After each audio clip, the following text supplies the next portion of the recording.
in the first movie, Spider-Man, Doc Ock was supposed to appear in that movie in earlier drafts, but was eventually cut out so they could focus more on Peter and Harry and MJ and Green Goblin, right? So for the Yeah. sequel, they decided to incorporate Doc Ock as the main villain.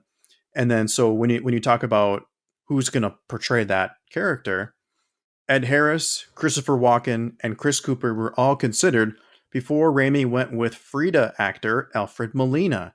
Despite his shock at being cast in the role, he was a Marvel Comics fan and vowed to stick with the character's dark humor. Molina was also a big proponent of not doing his own stunts as to protect the job security of his stunt doubles, which I will clap for that. Yeah, what a wholesome man. Yes. So what are your thoughts about Alfred Molina being cast? Would you have rather seen Ed Harris or, Christopher Walken, you know, I Spider-Man? yeah, I cannot imagine the role of Doc Ock being given to a different person, especially since the job has been done and we're already given this incarnation of the character. Because I think Alfred Molina really successfully gives the impression that this is a man who wants to do good in the world. He wants to do a scientific breakthrough, but whenever his mind gets corrupted or his buttons gets pushed in a way, he could easily pull off a subtle, menacing presence, and that's something that I just really like about Doc Ock, and more specifically this portrayal of him. But if we're talking like Christopher Walken, maybe if they would make a spoof short film of sorts about Spider-Man, like now that you mention it, I kind of pictured Christopher Walken with his trench coat and mechanical arms being like, the palms of my hands are in need of the power of the sun. You hear me? The palm of my hands, they got a fever, and the only prescription is that precious tritium. It's crazy. Oh man. Yeah.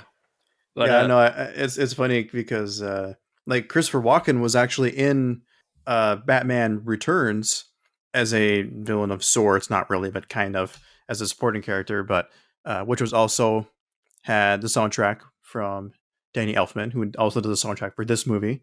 Hashtag it's all connected.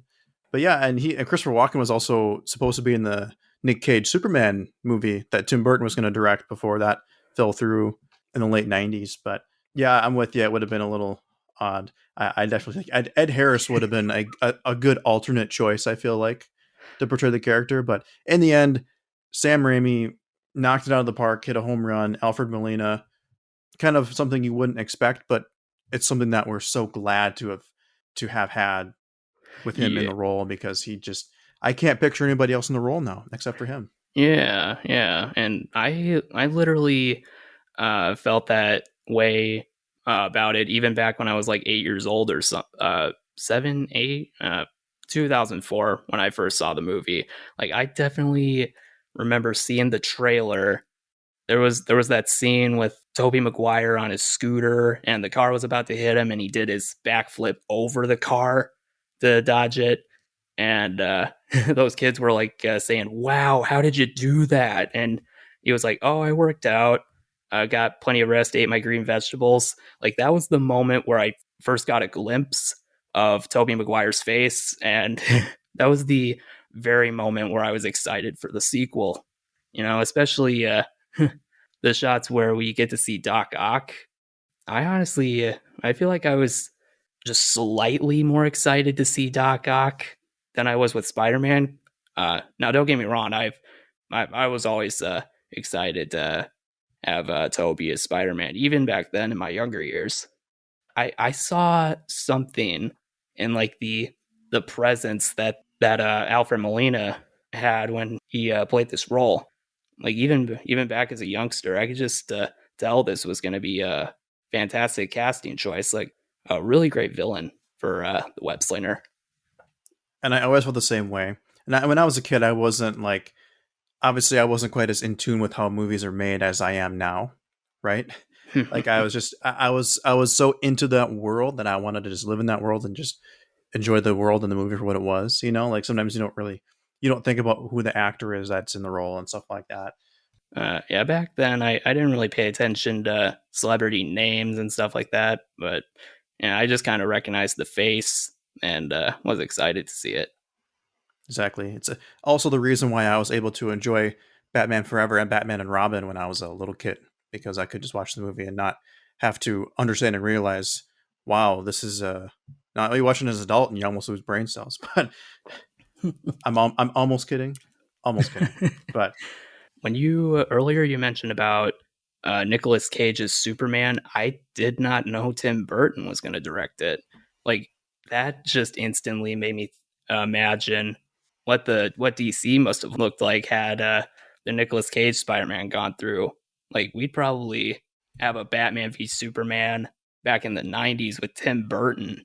Like yeah, yeah, that'd be right. That that'd, now that would have been interesting. That would have been interesting for sure. Well, you know, and speaking of Superman Lives is the movie that the Tim Burton Nick Cage Superman movie. But I would recommend if you want to learn more about that and kind of what happened and why it didn't get made and how it was literally days away from starting production when it got shut down. But if you want to learn more about it, there's this excellent, amazing documentary by a hero of mine who is sadly no longer with us. His name is John Schnepp. He directed a documentary back in 2015 called "The Death of Superman Lives: What Happened," which kind of covers everything about that movie from start to finish. Kevin Smith does interviews for it. John Peters does interviews for it. Tim Burton is also gets interviewed for it as well, and some people behind the scenes, some of the writers, Wesley Strict.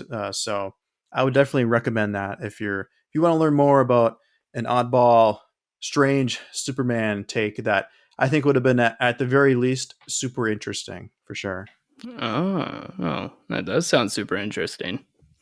I don't know if you can buy it online anymore or not, but if you can, I definitely recommend checking it out.